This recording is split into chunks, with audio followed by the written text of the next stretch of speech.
Give us more perspective on this. We're being joined by Ms. Ferishteh Sadri, who's a journalist who's joining us from Iran on this broadcast via phone line. Now, Ms. Sadri, this is an attack that has taken place on the 4th anniversary of the assassination of Qasem Soleimani. How is the Iranian government looking at this terror attack? Thank you for having me. The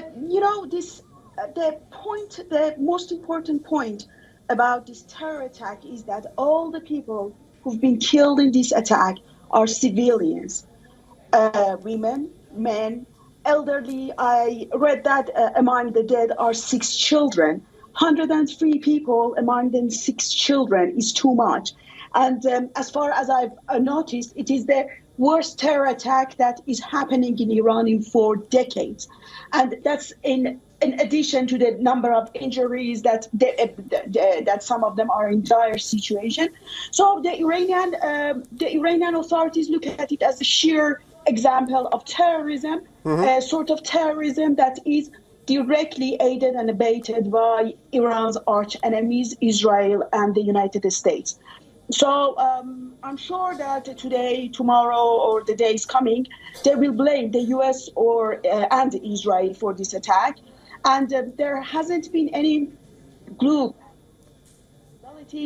but it should be mostly a group such as Daesh or Takfiri groups that they are somehow active in border areas between Iran and Pakistan.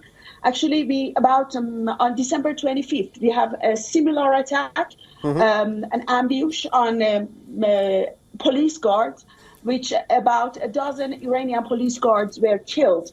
Again, by terrorists in Sistan Baluchistan, in neighboring Sistan Baluchistan province.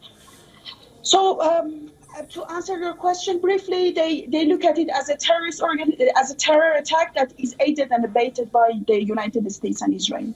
All right. Now, the Mossad chief, David Barnea, has said that Mossad wants to settle scores with Hamas for what happened on the 7th of October. The deputy commander of Hamas was assassinated in Beirut. Do the Iranian authorities in any way link with the attack that has taken place on the 4th anniversary of Qasem Soleimani today in Iran to also the killing of the deputy commander of Hamas that has taken place in Beirut? Let me correct you. In addition to deputy Politburo of Hamas, exactly last week, another Quds Force commander was killed in Syria. And again, it was by Israel. So definitely they relate all these events to Israel and to the current conflict that is ongoing in Gaza. But if the Iranians are going to do anything about it, I can say I'm sorry. No, they won't. Because nowadays, when I was browsing social media, I saw that there is anger among people, among at least the social media users that I saw.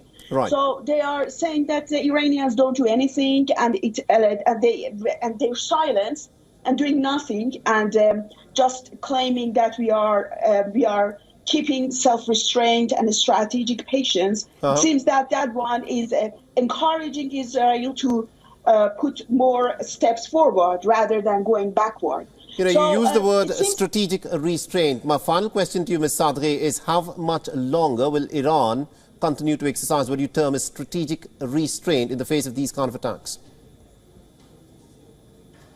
The red line that Iran has drawn for itself is that, we will answer to Israel directly whenever they attack us directly. But the fact is that Israel has attacked Iranians directly on many occasions. And it seems that this red line has been crossed on many occasions. And then the Iranian authorities turned their face to the other side and they pretended that it didn't happen. So they say that unless Israel, for example, strike us with a missile, we don't do that. But we know that, for example, Israel, and Israel always has this policy of ambiguity. But apart from Israel or the United States, who else can, for example, attack Iran, can attack Iranian, for example, nuclear facilities or else? Absolutely, indeed. Thank you very much indeed, Ms. Ferishteh Sadri, for joining us from Tehran and giving us that perspective there. WION is now available in your country. Download the app now and get all the news on the move.